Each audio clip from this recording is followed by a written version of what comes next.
Don't you wish vegans would just shut up?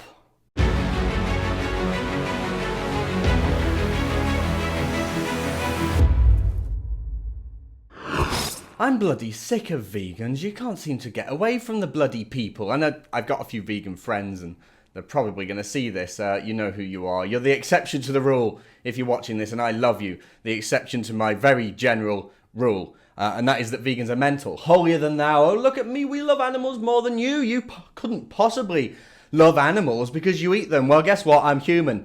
I'm an animal. Animals eat animals. That's that. I've got a cat right here. Kitty cat. Look. See this thing? Cute little kitty. Kills mice. Eats mice. Does terrible things. That's what animals do. But I saw this nonsense thing about a Waitrose food magazine editor, which really made my blood boil today. So I thought I'd show you this. And I didn't even know Waitrose had a magazine. Ever since I moved down from up north to live down south, I always used to go to Asda, standard normal place to go shopping. I went to Waitrose for the first time, not that long ago, as a southerner living down in south, and it was very civilized, very nice. So I'm sure this chap who edits Waitrose food magazine is a very commendable chap. And he's been made to step down because he said something mean about vegans. In fact, what he said was pretty tedious. I mean, it's just a joke that all of us have told many times before. I'm no comedian, but I can say that this ain't a great joke.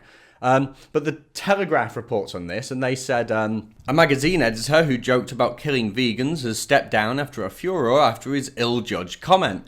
William Sitwell, who was Waitrose food magazine editor until Wednesday, responded to a pitch by a vegan writer, Celine Nelson, who suggested a regular series about plant-based diets. The MasterChef critic responded, "Hi Celine, thanks for this. How about a series on killing vegans one by one? Ways to trap them, how to interrogate them properly, expose their hypocrisy, force feed them meat, make them eat steak and drink red wine." Doesn't sound all that bad to me. Sounds like a bloody great night in. But no, of course you can't make a joke, and you especially can't make a joke in private anymore. So in a statement, Waitrose and Partners Food Magazine said it believed that it was a right and proper move for Mr. Sitwell to step down as the editor. And no doubt have terrible time finding a new job anywhere else because the vegan brigade, a bunch of anemic ignoramuses who've they're going to be marching into every office that he ever gets hired at. Any job he ever goes to. Oh, this guy hates vegans, he wants to kill vegans, you can't possibly hire him. It's ridiculous. And then the reason I wanted to make this video today is because I've seen multiple stories like this over the last few days with this woman who really does look anemic and gaunt, who complained in the Manchester Evening News that she was forced to eat just crisps and nuts after a meal didn't make it on board her flight to New York. Look at this woman. She says, it says here, a vegan passenger has hit out at airline Thomas Cook after her specially requested meal failed to make it on board a flight from Manchester to New York. Trilby Harrison, what a name, said she was forced to eat just crisps and nuts during the 7-hour transatlantic journey, despite having received confirmation that her very special meal was going to make it on the plane. And when all the passengers were served their meals, Miss Harrison's failed to arrive and flight attendants told her her vegan meal didn't make it on board. She told the Coventry Telegraph, she said, "I was on my way to see friends in New York and this incident coloured the trip for me. Whole trip ruined. She didn't get a vegan meal. I had to rely on the kindness of the cabin crew who fed me peanuts and crisps. But I felt sick and dehydrated after all the salt I'd been eating. They did have water on board the plane. Jeez. The whole experience was distressing and humiliating." Right, this is the level for these people. Distressing and humiliating for me would be, I don't know, somebody pulled my pants down during a meeting with the Prime Minister. That's pretty distressing and humiliating, but not having a special vegan meal on the way to a nice little trip to New York. Loads of people wouldn't be able to afford a trip to New York, especially these days.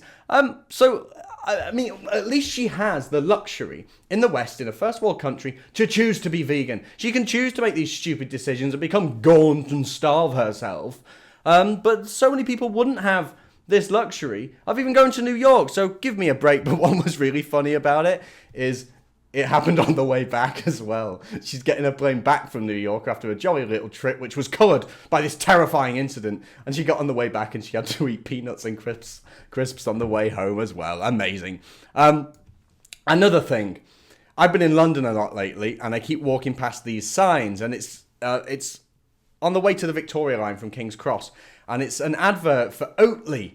Oatly, which is a milk drink that isn't milk, and it says it's like milk, but it's made for humans. Have you seen these things? Now, like, I actually, do think of my diet. I don't really eat bread, and I don't eat sugar. I don't I try to eat as few carbs as I can. I know it doesn't look like it, but I do. I don't make a big deal out of it because I'm not a moaning whinge bag. But when I see the stuff Oatly, it's like milk, but it's made for humans. Honestly, I'd rather just drink milk. Give me a load of oats. Like, here's the thing. Vegans are always trying to recreate something that other normal people enjoy. Vegan cheese, vegan bacon, vegan milk, vegan this, vegan that. If you're trying to recreate the thing that everyone else is eating, doesn't that tell you that you should probably just be eating it?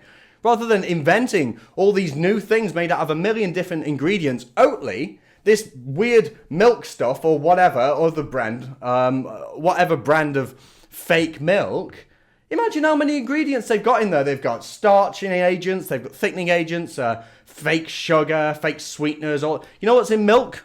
Milk. It's just milk. One ingredient.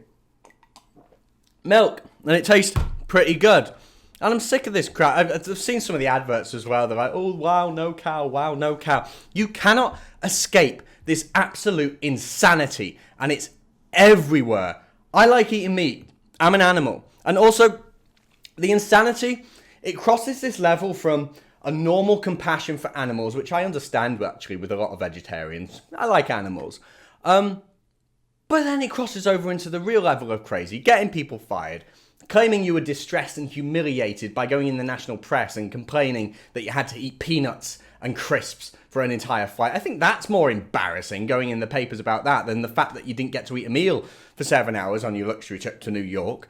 But PETA, whatever, ethical treatment of animals, those nutters. There was an article the other day, why cow's milk is the perfect drink for supremacists. I'm not even joking. I mean, look at it yourself. It's got all sorts of crap in here. You can really just make a long list of things these days. Socks are racist, rugs are racist, cats are racist, milk's racist. Anything's racist. They'll always come up with some new idea. I'm sick of hearing this crap. And I just wanted to say that today. And I know most of you will probably agree as well, because normal people do. I'm sick of the preachiness. I'm sick of the holier-than-thou attitude. And I'm sick of being told that I shouldn't drink milk.